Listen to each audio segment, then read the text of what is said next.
स्वतःला माझं भाग्यवंत समजतो. संकटमोचन आणि हनुमान मंदिरामध्ये हे सगळे संत महाराष्ट्राची परंपरा आहे. आमचे हरिभक्त परायण शास्त्री महाराज, आमचे डॉक्टर वल्ले पवार, आमचे हरिभक्त कदम महाराज, हरिभक्त पांडुरंग पवार, हरिभक्त शंकरबाबा पावडे, ह्या सगळ्या मंडळीनं ह्या एक माझा सन्मान माननीय माझा आणि अतुल भातळकर साहेबांचा सन्मान करायचा ठरवला होता. आणि माझं परम भाग्य का या लोकांनी मला आशीर्वाद देण्यासाठी आपण जे कार्य करतो त्या कार्याच्या रूपाने त्यांनी मला आशीर्वाद दिला आहे. सगळ्या मंडळी खरोखर भाग्य. रात्रीच्या 1:30 वाजता माननीय मुख्यमंत्री एकनाथ शिंदे साहेब ठाण्याला आम्ही गेलो. कुठलाही विलंब न लावता साहेबांनी मला बघितल्यानंतर गाडी थांबवली आणि जे काही आमच्या कॅलेंडरचं दिनदर्शनाचं प्रकाशन होतं, आत्माराम चाचे, आमचे वैभव बरडकर हे नगरसेवक माझ्याबरोबर होते. साहेबांनी बघितल्या असे मुख्यमंत्री महाराष्ट्राला लाभले नाही. अशा मुख्यमंत्री साहेबांना मी बोलताना मी आयुष्यात ऋणी राहील का त्यांनी थांबून माझ्या 1:30 वाजता रात्रीच्या थकलेले होते तरी पण दिनदर्शिकेचं प्रकाशन केलं. साहेब तुम्ही बोलला 80% राजच्या काम समाजसेवा 20% करेन काय करणार? ही आमच्या शिवसेना प्रमुख बाळासाहेब ठाकरेंची त्या बोलीप्रमाणे फक्त 20% राजकारण, 80% समाजकारण.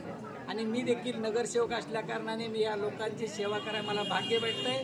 आज या सगळ्या मंडळीनं जो आशीर्वाद दिला आहे ती थोर मंडळी यांची यांना तुलना कशात होऊ नये. हरिभक्तपरायण शास्त्री महाराज यांनी आज कीर्तन केलं आणि आज अनेक प्रकारच्या या महिला वर्ग पुरुष मंडळी आशीर्वाद देण्यासाठी उपस्थित आहे. माझं भाग्य याही पुढं लोकांची सेवा करावी अशी मी पांडुरंगाचरणी प्रार्थना करतो. आमच्या संप्रदाय मुळापासूनच मग ज्ञानोबाऱ्यापासून ते तुकोबाऱ्यापर्यंत असू द्या, आता असू द्या, आधी वारकरी भगवान शिवशंकरापासून चालत ही परंपरा आहे. आम्ही प्रेम वाटतो आणि त्यांची सन्मार्गातून चालण्याचा प्रयत्न करतो. आज आमचे सगळ्यांचे लाडके अत्यंत प्रिय असलेले आणि पिंडाने वारकरी संप्रदाय मुळातून त्यांचा जन्म झाला असल्यामुळे श्री एकनाथ साहेब हंडे आपले भंडारी साहेब यांच्या सत्कार असतो. आज कीर्तनाचा कार्यक्रम होता.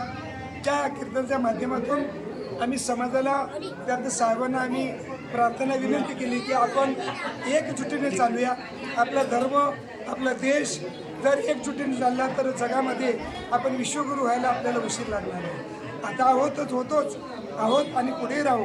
म्हणून मी प्रार्थना करतो सगळ्यांनी एकपटीने राहूया, एकपटीने राहूया आणि भंडारी साहेबांसारखे नेते त्यांना पुढे करून त्यांच्या पाठीवर त्यांना सहकार्य करून त्यांना विजय प्राप्त करून देऊन आणि धर्माचं कार्य त्या ठिकाणी सिद्धीला नेऊया अशी मी प्रार्थना ती विनंती केली. त्यामध्ये होती कीर्तन.